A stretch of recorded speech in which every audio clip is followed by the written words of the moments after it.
Hi there. Welcome to Monday's Moment, where we are seeing God in everyday life.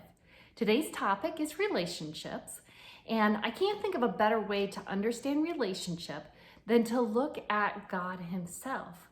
By definition, God is relationship. We believe in one true God who eternally exists as three persons: the Father, the Son, and the Holy Spirit, one in nature, equal in glory, and distinct in persons.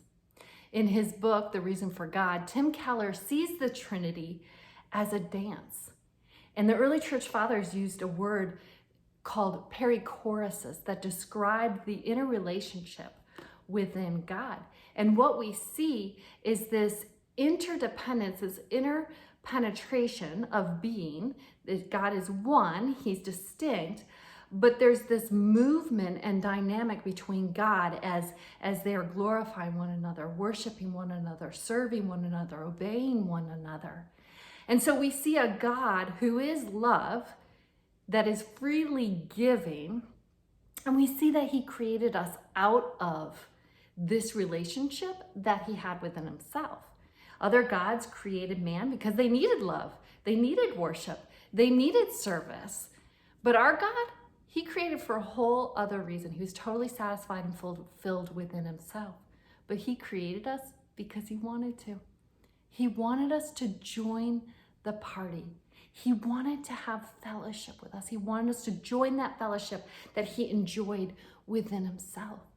And so we see in the garden, Adam and Eve walking with God in this relationship in the same direction.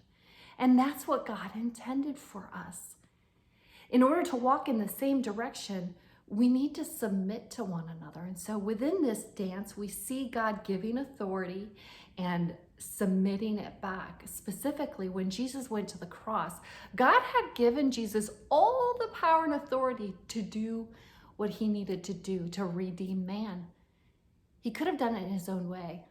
But Jesus, at the Garden of Gethsemane, He submitted that power and authority back to God and said, okay, we're going to do this your way because I believe in your plan. And so when we start to think about our relationships with one another, I think when we think about power and authority and submission and obedience, it kind of has a really negative connotation because we're used to this power over domination type thing that's been abused so often in our culture. But with God, it's a power to.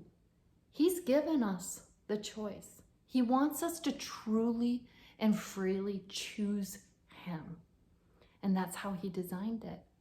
And so when we submit to one another, we're not giving over part of our identity. We're not giving up our right to choose.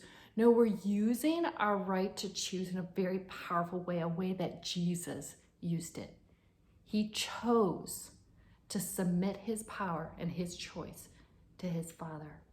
So you and I get to participate in that type of relationship, not only with God and Himself, but also with one another, as we choose to submit and walk in relationship with one another. And that is your Monday moment for you to ponder. Have the best day ever.